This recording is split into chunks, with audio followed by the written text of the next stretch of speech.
It was a bright Monday morning when a young man walked into the tall glass building of R&D Global. He looked calm, neatly dressed in a crisp white shirt and black trousers, carrying nothing more than a slim folder and a polite smile.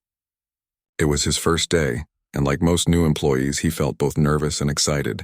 He had heard this company was one of the most respected firms in the city, known for innovation and strong values. As he reached the reception, he greeted the lady at the desk with a friendly tone. She smiled warmly and checked his name on the list. "Welcome to R&D Global. You'll be working in the marketing department. The manager will meet you shortly," she said.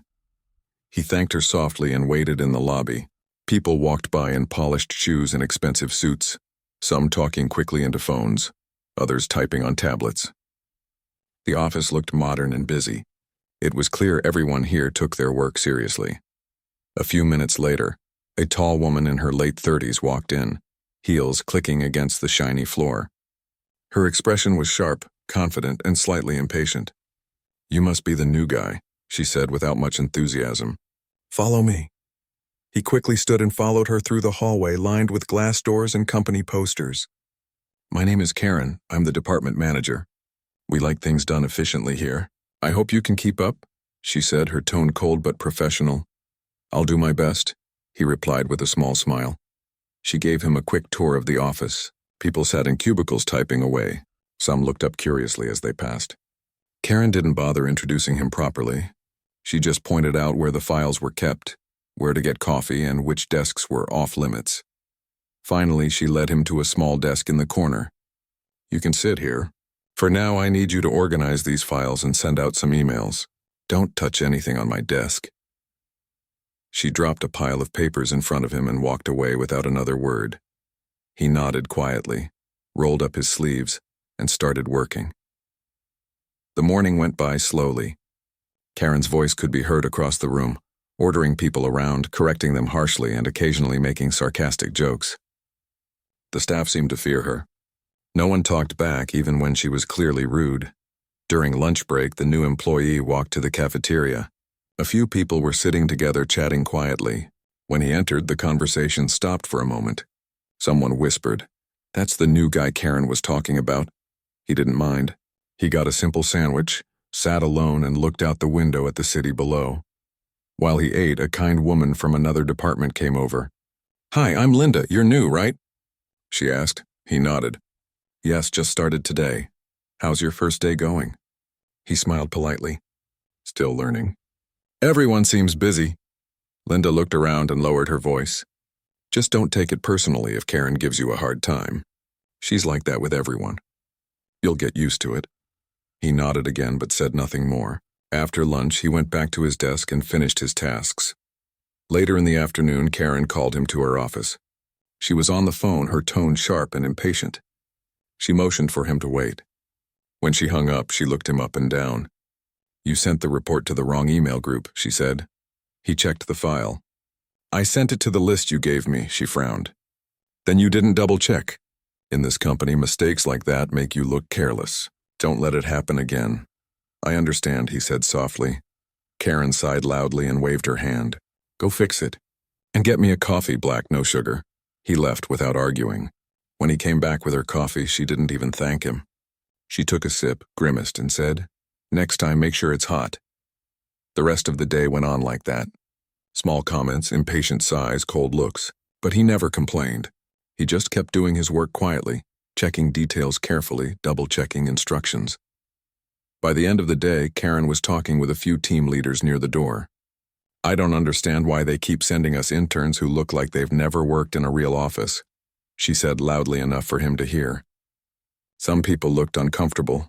Others looked down at their screens. He heard her, but he stayed calm, closing his laptop and gathering his things. When he walked out, a few employees glanced at him with sympathy. But he just smiled politely and said, "Good night, everyone." The next morning, he arrived early again, earlier than most. The janitor was still cleaning the hallway when he entered. He greeted the man cheerfully and helped him move a small box out of the way. The janitor looked surprised but grateful. "Most people just step over it," he said. "I believe every job matters," the young man replied kindly. He spent the early hours finishing up a project from the day before. When Karen arrived, she noticed him already working. "You're early," she said, sounding slightly surprised. "I wanted to make sure everything was done before the meeting," he replied. Karen didn't respond, but she gave a small nod before walking away. Later that day, there was a team meeting. Karen stood in front of the group, discussing upcoming goals and deadlines. The new employee quietly listened, taking notes. At one point, she asked if anyone had suggestions to improve a client campaign. He raised his hand politely. "Yes," she said, her tone cautious. "I think the campaign might connect better if we include more community-focused ideas. Maybe show real customer stories instead of models," he suggested. Karen smirked. "That's sweet, but this isn't a charity. We're running a business, not telling bedtime stories." The room went silent. A few people shifted uncomfortably. He simply nodded and said, "Understood." After the meeting, some coworkers came up to him quietly. One of them whispered, "Don't take it to heart. She just doesn't like anyone new getting attention." He smiled faintly. "It's all right. I'm just here to learn." Later that day, Karen gave him another stack of work. "I need this sorted by the end of the day. And make sure it's perfect this time," she said sharply. He worked steadily, never complaining, never snapping back. His focus and patience caught the attention of a few people. They noticed he handled pressure well and spoke kindly to everyone, no matter their position. By evening, he finished the work and brought it to Karen's office. She was scrolling through her phone. "Put it on the desk," she said without looking up. He did as told and walked out quietly. That night, as the office lights dimmed and most people left, a few senior staff members came by the department. They seemed to recognize him. One of them, an older gentleman, gave him a warm handshake and said, "Good to see you again, sir." He nodded slightly. "Good to be here," he replied softly. Karen didn't see this moment. She had already left for the day, unaware that her new employee wasn't who she thought he was. The next morning, the office buzzed with gossip. Someone had heard that the company's top executive was planning a surprise visit to check on workplace culture. Karen was both nervous and excited. She straightened her blazer, made sure her team was presentable, and told everyone to stay alert. By noon, the new employee returned quietly, working as usual. Karen glanced at him but said nothing. Deep down, she still didn't respect him. She assumed he was just another intern trying too hard. When lunchtime came, she and a few colleagues sat together, talking loudly about how unprofessional some new hires were. The young man was within earshot, but she didn't seem to care. "Some people think smiling all the time makes up for lack of experience," she said, her tone cutting. "They should learn when to stay quiet and follow orders." Her friends laughed lightly, but the laughter was awkward. Some looked down at their food, clearly uncomfortable. Later that afternoon, the young man quietly helped a coworker fix a computer issue. He was patient and respectful, even though it wasn't his responsibility. The coworker thanked him, whispering, "You're too nice for this place." He just smiled. Kindness never hurts. As the day ended, Karen called him over again. "Tomorrow, be ready early. We might have an important visitor." "Try not to mess anything up," she said. He simply nodded, thanked her, and walked out of the office, leaving her words hanging in the air. When he stepped outside, the evening light reflected on the tall glass building, making it glow. He looked up at it for a long moment, his expression thoughtful but calm. Inside that building, people judged worth by appearance and position. But he knew real respect couldn't be earned that way. Tomorrow, everything would change, and the people who looked down on him, especially his manager, would see who he truly was. But for now, he simply walked away, blending into the quiet city streets, ready to return the next morning as if it were just another normal day at work. The next morning started with the same quiet routine. The sun was just rising over the city when the young man stepped out of the elevator and into the office. The air smelled of coffee and printer ink. Only a few people were there that early, but he liked it that way. He could think clearly before the rush of the day began. He sat at his desk, turned on his computer, and began organizing a few notes. He knew something important was about to happen soon, but he didn't show it. To everyone else, he was still the quiet new employee who followed instructions and stayed out of trouble. When Karen arrived a bit later, she looked more polished than usual. Her hair was perfectly styled, her clothes neat, her expression confident. She had spent half the night preparing for the rumored visit from the company's top management. She believed the CEO himself might walk through their doors any day now, and she wanted to make sure her department looked perfect. "Morning," she said, glancing at the new employee. "Good morning," he replied politely. "Make sure everything looks organized. No mistakes today," she said, tapping her fingers on the desk as she walked away. He nodded and returned to his work. By mid-morning, the office was buzzing. People whispered about the CEO's visit, each one trying to guess who he was and when he would arrive. Karen couldn't stop talking about it. She told everyone to smile more, dress neatly, and stay focused. She even walked around checking people's desks, correcting small things that didn't matter. When she reached the new employee's desk, she frowned. "Your desk looks too plain. You should make it look like you actually do something important," she said, half smiling but clearly mocking him. He looked up calmly. "I prefer to keep things simple," he said. "Well, that might work in small offices, but this is a professional company," she said with a slight laugh. "Presentation matters." He gave a polite nod and said nothing more. A few co-workers nearby exchanged glances. Some of them were starting to feel bad for how Karen treated him. They had seen the way she spoke to him, cold, disrespectful, and often loud enough for everyone to hear. But no one wanted to get involved. After lunch, there was a team meeting to discuss an upcoming client proposal. Karen took the lead, standing near the whiteboard with her usual air of authority. The new employee sat quietly near the back, listening and taking notes. At one point, she turned toward him. What do you think of this layout?" she asked, suddenly, a smirk on her face. He looked at the slides carefully before answering. "It looks good, but I think the client might want something that connects more with their customers emotionally. Maybe adding a story element or highlighting real feedback could make it stronger." Karen crossed her arms. "Emotional? This isn't a movie, it's business," she said. "We deal with numbers, not feelings."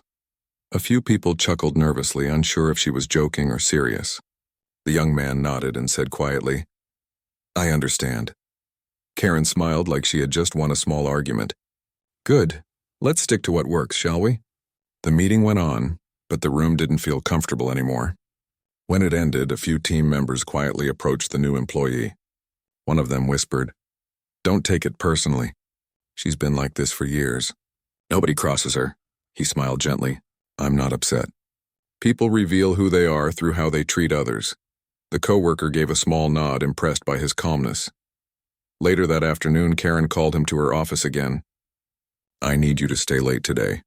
We're preparing a few reports for the executive visit. Think you can handle it?" "Yes, I can stay," he said.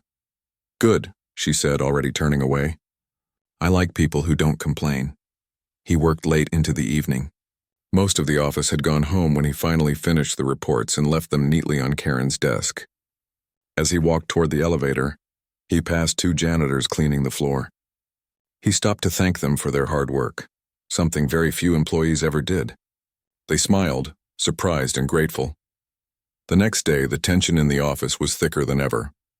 Karen arrived early again, wearing her best suit. She walked from desk to desk, making sure everyone was on their best behavior. The staff followed her orders carefully, trying not to make mistakes. Around mid-morning, a message came through the office email. "The CEO will be visiting the marketing department today." Everyone froze for a second. Karen's eyes lit up. "All right, people, this is it." Everyone looked busy and confident, she said, clapping her hands. "Remember, this visit could decide promotions and raises. Let's show him we're the best department in this company." She turned to the new employee. "You make sure those reports are ready in case he asks. And don't talk unless spoken to. Let the experienced staff handle the important conversations." He simply smiled. Of course, minutes passed like hours. The sound of footsteps echoed from the hallway.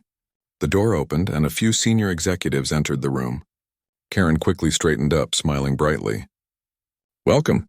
It's such an honor to have you here," she said enthusiastically. The executives nodded politely. Behind them, another figure walked in, calm, composed, and familiar. It was the new employee. Karen blinked in confusion. For a second, she didn't understand. She looked at him, then at the executives, unsure what was happening. One of the senior staff members stepped forward with a proud smile. "Everyone, this is Mr. Daniel Carter, our acting CEO. He has been visiting different departments these past few days to observe workplace culture. The room fell silent. Every pair of eyes turned toward him. Karen's face went pale. Her confident smile vanished instantly. He looked around the room with the same calm expression he had always carried. "Good morning, everyone," he said kindly. "It's good to see how hard this team works," Karen stammered. I didn't realize you were… I didn't know." He raised his hand gently. "That's all right," he said softly. "I wasn't here to be treated differently because of a title. I wanted to see how people treat others when they think no one important is watching." No one spoke. The silence in the room was heavy. A few employees lowered their heads, feeling guilty for not standing up when they saw how Karen had treated him. Karen swallowed hard. "Sir, I'm so sorry for anything I said or did. I didn't mean any disrespect." He looked at her steadily, his voice calm but firm. "Respect shouldn't depend on position, should it? Every person in this office matters no matter what role they play." Karen tried to smile, but her hands trembled. "Of course you're right. I was only…" He interrupted gently. "It's okay. I believe people can learn from moments like this." Then he turned to the rest of the staff.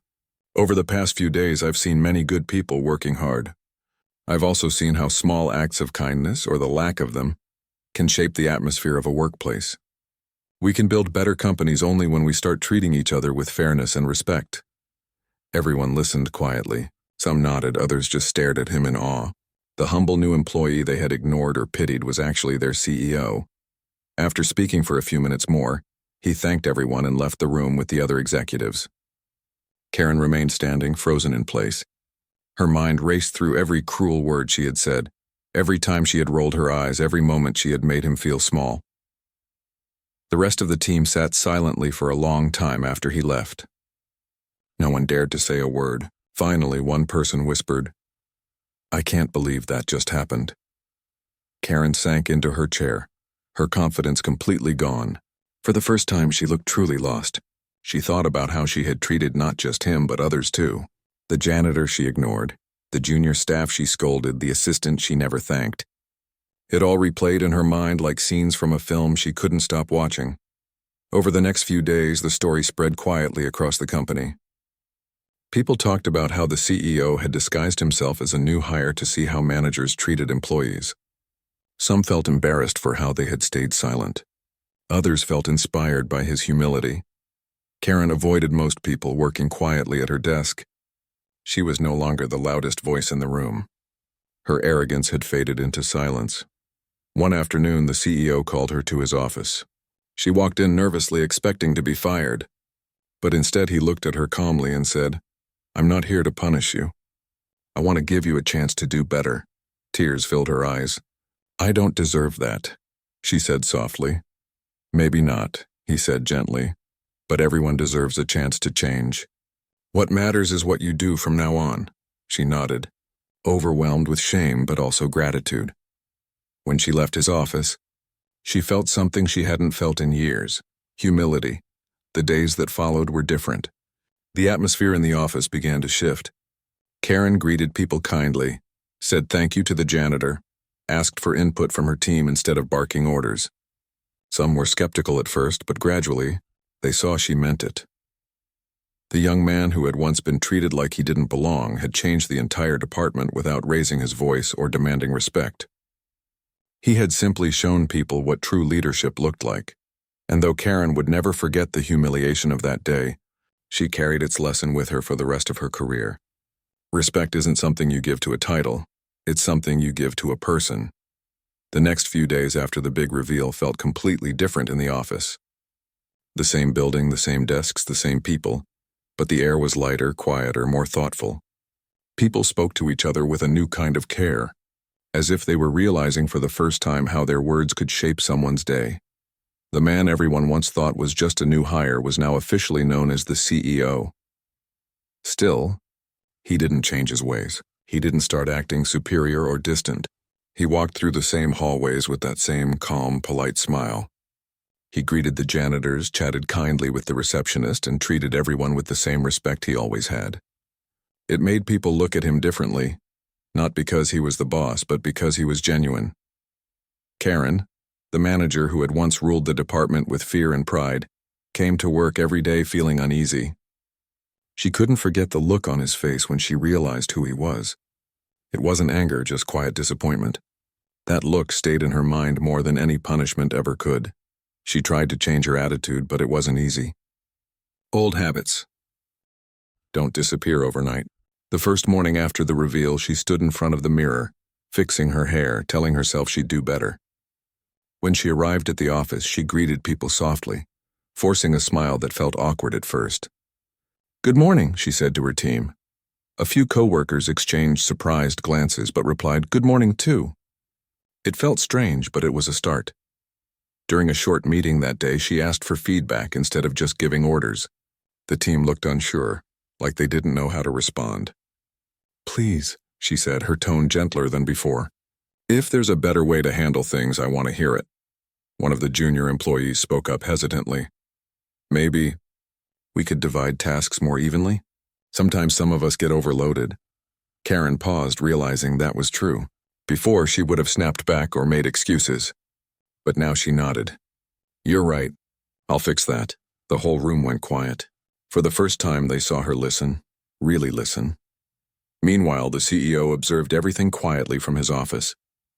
He didn't call big meetings or make dramatic speeches. Instead, he preferred to walk around, talk to people one by one, and understand how they felt. He spoke with Linda from accounting one afternoon. "How's the team holding up?" he asked. Linda smiled. "It's better, sir. People seem more relaxed now. Even Karen seems different." He nodded slowly. "Sometimes one moment of truth changes years of behavior," he said thoughtfully. He then spent the rest of the day talking with employees from different departments, asking about their work, their struggles, and their goals. He didn't just care about profits. He cared about people. That was his secret strength. One day, he gathered the whole department for a casual talk. Everyone was nervous, wondering if he was going to announce something big. Instead, he spoke simply, like a teacher talking to his students. "I've been in many companies," he began, "and I've seen all kinds of leaders. Some believe leadership is about power. Others think it's about fear.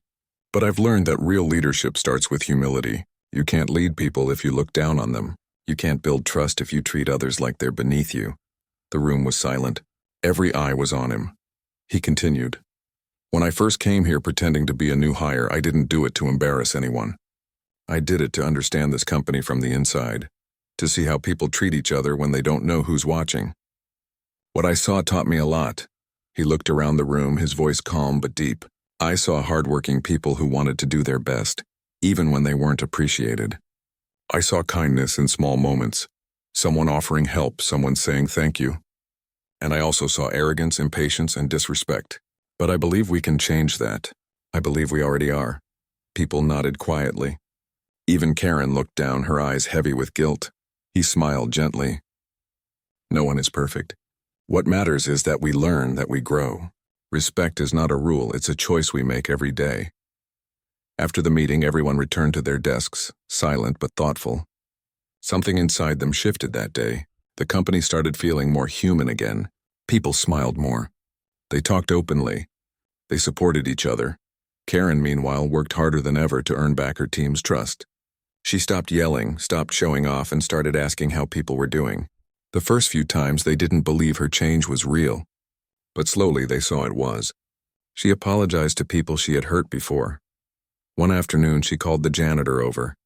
"Hey, I just wanted to thank you for keeping the place so clean every day," she said awkwardly. The janitor blinked, surprised. "Thank you, ma'am," he said softly. Karen smiled. "You can call me Karen," she said, walking away feeling lighter than she had in years. Little by little, the department began to transform. The once cold and tense office became warmer and friendlier. People started having lunch together again. There were fewer whispered complaints, fewer arguments. The new energy spread from one desk to another, from one person to the next. The CEO watched quietly from his corner office. Every day he noticed the small changes. The laughter during breaks, the teamwork, the genuine respect that was finally taking root. One Friday afternoon, he invited Karen to his office. She walked in nervously, unsure of what to expect. "Sit down," he said kindly. "Thank you," she replied, trying to keep her voice steady. He studied her for a moment. "You've changed a lot these past weeks," he said. She nodded. "I'm trying," she said softly. "I know I was harsh before. I thought being a strong leader meant being strict all the time. I thought people respected fear. I was wrong," he smiled. "We all make mistakes. The difference is whether we admit them." She looked down, her voice trembling slightly. "I don't know if the team will ever trust me completely again." "They will," he said. "But not because you ask them to. Because you show them you've learned. Respect is earned back through consistency." She nodded again, her eyes misty. "Thank you for giving me another chance." He leaned back in his chair. "Everyone deserves a chance to grow. I don't want to fire people for being imperfect. I want to help them become better." Karen left the office that day with a sense of hope. She wasn't proud of her past, but she was proud that she was changing it. The months passed, and the difference in the workplace became impossible to ignore. The marketing team started performing better than ever. Projects were completed ahead of deadlines, clients were happier, and employees stayed longer. But what impressed the CEO the most wasn't the numbers, it was the unity. One morning, he arrived early as usual and saw Karen and her team setting up breakfast for everyone, a small celebration for finishing a major project. There were coffee cups, muffins, and laughter. When she saw him, she smiled genuinely. "Good morning, sir." "We saved you a cup," she said. He laughed lightly. "Thank you. You didn't have to do all this." "We wanted to," she replied. "It's our way of saying we finally understand what teamwork really means." He nodded, grateful. "That's the best kind of success." As he stood there, watching his team share stories and laughter, he realized how far they had come. A few months ago, this same room was filled with tension and fear. Now it was full of warmth. Later that day, he sent an email to the entire company. It read, "True success isn't about how much power you hold, but how much respect you give. Every person in this building is valuable. Every voice matters. Let's build a culture where kindness is our strength, not our weakness." The message spread across departments, touching hearts even beyond his own office. People printed it out, pinned it to their desks, and talked about it during breaks.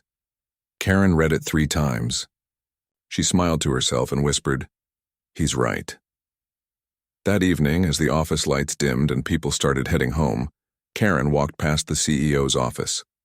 He was still there, looking through reports. She knocked gently on the door. "Still working?" she asked. He looked up and smiled. "Always." She hesitated for a moment, then said, "Thank you for teaching me what real leadership looks like." He shook his head lightly. "You taught yourself. I just gave you a mirror." She smiled, quietly grateful, and left his office feeling lighter than ever before. When she reached the elevator, she looked back at the office floor, the desks, the people, the soft hum of computers. It wasn't just a workplace anymore. It was a reminder that every person, no matter their title or background, deserves to be treated with dignity. And somewhere deep inside, she made a silent promise to never forget the lesson that had changed everything. That true respect isn't given to power. It's given to kindness. The company grew stronger over time, not just in profit, but in spirit. And the story of the humble CEO who once walked among his employees in silence became something of a legend. A quiet reminder that in the end, how we treat people will always speak louder than any position or title ever could. The morning started with a different kind of energy in the office. The sun was brighter, the air felt tense, and people seemed unusually serious. Everyone knew something big was about to happen. The company had announced a special visit from someone important, but no one had said exactly who. Rumors were spreading faster than coffee could brew. Some said a new investor was coming. Others whispered that the CEO himself might visit the branch to evaluate things before a major restructure. Whatever the truth was, everyone was on edge. Karen, the manager, was the most nervous of them all. She walked briskly through the office, her heels clicking on the floor like a ticking clock. Her voice was sharper than usual as she told everyone to tidy their desks and act professional. She even scolded the janitor for leaving the mop in the hallway, something she never cared about before. At her desk, she checked her reflection in her computer screen. Her hair was perfect, her blouse neatly pressed, and her smile rehearsed. She wanted to look like the ideal leader, confident, respected, in control. Deep down, though, she was anxious. She knew she had made mistakes recently, especially in how she treated the new guy, Daniel. He had joined the company only a few days earlier. She remembered how she dismissed him, how she made him run errands and even laughed when he offered suggestions during a team meeting. She had called him too confident for a beginner and reminded him that some people need to learn their place. Now she felt a little regret. Not much, but enough to make her hope he wouldn't mention her behavior to anyone important. She didn't know why, but something about him felt different, calm, observant, almost like he was watching everything and everyone for a reason. Karen shook her head, brushing the thought away. He's just an intern, she told herself quietly. Nothing more. The clock struck 10 and the office grew silent. Everyone was in their seats pretending to work while sneaking glances toward the main entrance. The sound of an elevator opening echoed across the room. Karen straightened up and adjusted her jacket. 2 senior executives walked in first, both dressed in dark suits and wearing serious expressions. They scanned the room quickly before stepping aside. Then, Daniel walked in, wearing a clean, well-fitted suit, looking completely different from the quiet employee everyone thought he was. The entire office froze. Karen's smile faltered. Her eyes widened as she tried to understand what she was seeing. Daniel walked confidently, his posture straight, his face calm but serious. Behind him, the HR director followed, holding a tablet and a folder. Karen blinked, trying to hide her confusion. Maybe he was just accompanying the executives. Maybe he was helping them. But the way the senior staff treated him said otherwise. They didn't lead, they followed. The HR director spoke first, her tone clear and professional. "Everyone, I'd like your attention, please." The murmurs stopped. Even the sound of keyboards clicking faded away. She continued. "We'd like to formally introduce Mr. Daniel Carter, the new acting CEO for this branch. He's been conducting an internal observation for the past few days to evaluate workplace culture, employee behavior, and management performance." A gasp rippled through the room. Karen's face went pale. Her mouth opened slightly, but no words came out. She turned to Daniel, her lips trembling, trying to smile. But it was the kind of smile that came from panic, not joy. Daniel's eyes met hers for a brief moment. There was no anger in them, no pride, just quiet disappointment. He nodded slightly before looking toward the rest of the staff. "Good morning, everyone," he said in a calm voice. "I know this might be a surprise, but I wanted to see how this team works on a normal day, not how people act when the CEO is visiting." His tone was kind, but it carried weight.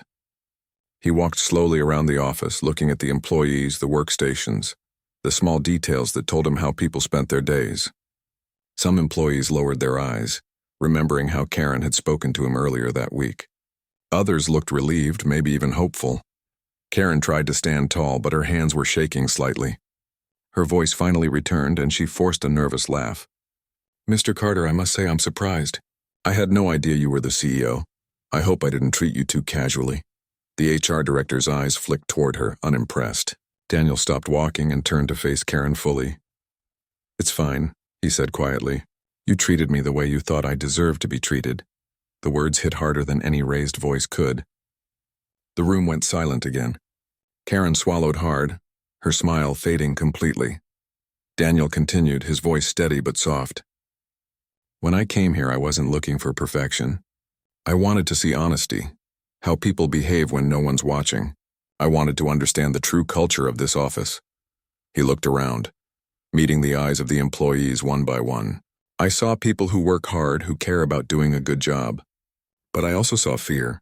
I saw silence when someone was treated unfairly. That's not the kind of company I want to build."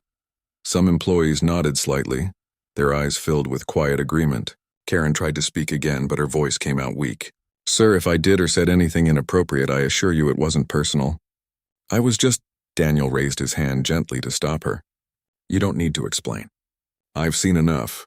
He turned to the rest of the team. "What matters now is how we move forward. I believe in giving people chances, to learn, to change, and to grow. But that starts with honesty." He paused, letting the moment sink in. "Starting today, this office will go through some changes. We'll have new training programs focused on leadership, respect, and communication. Everyone deserves to feel valued here, regardless of their position or background." His words carried warmth and strength at the same time. He wasn't lecturing, and he was guiding. The staff listened closely, some even feeling emotional. For the first time, someone at the top sounded human, not corporate. Karen stood still, her eyes fixed on the floor. She remembered every sarcastic remark she made to Daniel, every dismissive tone every time she thought she was superior. Now she felt the weight of her actions. When the meeting ended, Daniel thanked everyone for their attention and walked toward his new office. The executives followed him. Karen, desperate to fix the situation, hurried after him. "Mr. Carter, please," she said softly, her voice shaking. "May I speak with you privately for a moment?" He stopped and looked at her. Of course. They stepped into his office, which still had that untouched, newly arranged look. Karen stood near the door, her hands clasped tightly together. "I just want to apologize," she said quickly. "I didn't mean to be disrespectful. I was under a lot of pressure and Daniel interrupted gently, not with anger, but with truth. "You don't have to apologize to me because of my title. The real question is, would you still apologize if I were just an employee?" Karen froze. The room felt quiet, too quiet. He continued, "You see, leadership isn't about control or fear. It's about kindness. The way we treat people when we think they can't help us, and that's who we really are." Karen's eyes filled with tears she tried to hide. "You're right," she whispered. I didn't realize how wrong I was." Daniel nodded. "It's not too late to change. What matters is what you do next." She nodded silently and left the office, her mind spinning. For the first time in years, she felt small, but not in a humiliating way. More like she finally understood humility. Outside, the staff was buzzing with mixed emotions. Some were shocked. Others were proud that Daniel, the quiet man they had underestimated, turned out to be the one leading them. Many felt inspired. As Daniel watched from his window, he saw them talking, laughing a little, the tension slowly easing. Change wouldn't happen overnight, but it had begun. Later that evening, when most employees had left, Daniel walked through the empty office one more time. He stopped near the desk where he had once sat as the new guy. He smiled faintly, remembering how Karen had handed him a stack of papers and told him not to get in the way. Now, that same desk felt symbolic, a reminder that position never defines worth, and true power lies in how one treats others. As he turned off the lights and stepped outside, the office felt different, lighter, almost hopeful. The sun was setting, casting a warm glow through the windows, as if the day itself was closing an old chapter and starting a new one. 2 days after that unforgettable meeting, the office had a new kind of energy. People still spoke about what had happened, how the man they thought was just another employee turned out to be the CEO. But more than surprise, there was respect. The atmosphere was different now. Conversations felt lighter, people smiled more, and even the sound of laughter returned to the hallways. Daniel's presence as CEO had changed everything. He didn't rule with fear or loud words. He didn't make people nervous when he walked by. Instead, he spoke gently, asked questions, and listened carefully. He wanted to understand how people truly felt working there. For the first time, the team believed that someone at the top actually cared. Karen, however, had barely slept since that day. Her mind replayed every moment, every cold remark, every dismissive comment, every time she ignored Daniel's efforts. She had been proud of being in control, of being respected, but now she realized that her version of respect came from fear, not admiration. She wanted to make things right, but she didn't know where to begin. That morning, she stood outside Daniel's office holding a file she had prepared, a report on her department's progress.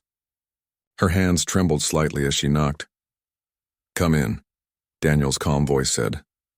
She entered, trying to steady her breathing. Daniel looked up from his desk and smiled faintly. "Good morning, Karen. Please have a seat." She sat down, clutching the file tightly. "Sir," she began, her voice quieter than usual, "I wanted to thank you for giving me the chance to continue working here. I know I made mistakes. I'm not proud of how I acted." Daniel nodded, his expression kind. "I appreciate your honesty." Karen took a deep breath. "I've been thinking about the way I treated people. I guess I thought being a manager meant being tough all the time. But now I understand that I was just being cold." Daniel leaned back slightly, listening. "It's easy to confuse control with leadership," he said softly. "But real leadership is about empathy. It's about helping people do their best, not making them afraid to fail." Karen nodded slowly. "I see that now. I want to change, not because I have to, but because I want to be the kind of leader people can trust." A small smile appeared on Daniel's face. "Then start by showing it." You don't have to be perfect, Karen, just be sincere. She left his office that morning feeling lighter, like a weight had been lifted off her shoulders. For the first time in a long time, she didn't feel like she was pretending. Over the next few weeks, the change in her was visible. She started treating her team differently. Instead of giving orders, she asked for opinions. Instead of criticizing, she guided. People noticed the difference, and slowly they started trusting her again. Daniel watched all of this quietly. He didn't say much, but he noticed how the office culture was transforming. During breaks, employees laughed together instead of whispering nervously. Meetings became more open and creative. The entire workplace began to feel like a team again. One afternoon, Daniel called for a company-wide meeting. Everyone gathered in the main hall. The atmosphere was warm but curious. Daniel stood at the front looking at all the faces, people who once hesitated to speak up now sitting confidently. "I wanted to talk to you all today," he began. "Not as your CEO, but as someone who believes in what this company can become. A few weeks ago, I came here undercover to see how this place really worked. I didn't do it to trick anyone. I did it to understand." He paused, looking around the room. "What I saw taught me something important. People can have great ideas and strong skills, but if the environment is built on fear, none of that matters. Respect shouldn't depend on titles. It should be given to everyone equally." Some employees nodded and a few clapped quietly. Karen sat near the front, listening closely, her eyes filled with emotion. Daniel continued, "We all make mistakes. What matters is how we respond to them. The fact that this office has already changed so much in a short time tells me one thing. People here care. You care about doing better, being better, and that's what leadership truly means." He smiled, a warm, genuine smile. "From now on, we're not just going to talk about values. We're going to live by them. I'll be working with every department to make sure every employee feels heard, supported, and respected." The room filled with applause, not forced or formal, but real. It wasn't just about Daniel being CEO. It was about the message he brought. Everyone could feel that this was the start of something better. After the meeting, many employees approached Daniel personally to thank him. Some shared stories of how the office used to feel cold and how much lighter it felt now. Daniel listened to each of them with genuine interest. Later, Karen approached him once again. This time, she wasn't nervous. "I just wanted to say," she began, "you were right. Respect really does start with how we treat people, not what position we hold. I wish I had learned that sooner." Daniel smiled kindly. "You learned it now, and that's what matters." She nodded. "I'm working on rebuilding trust with the team. It's slow, but it's happening." "I've noticed," Daniel said. "Change takes time, but every step counts." As weeks turned into months, Daniel became more than a CEO to his employees. He became a symbol of fairness. He continued his habit of visiting different departments without notice, but this time everyone welcomed him with smiles instead of fear. He asked people how they were doing, what challenges they faced, and what could be improved. Sometimes he'd sit in the cafeteria, sharing lunch with interns or talking casually with the cleaning staff. Everyone admired his humility. To him, no one was too small or unimportant. Karen, on the other hand, transformed completely.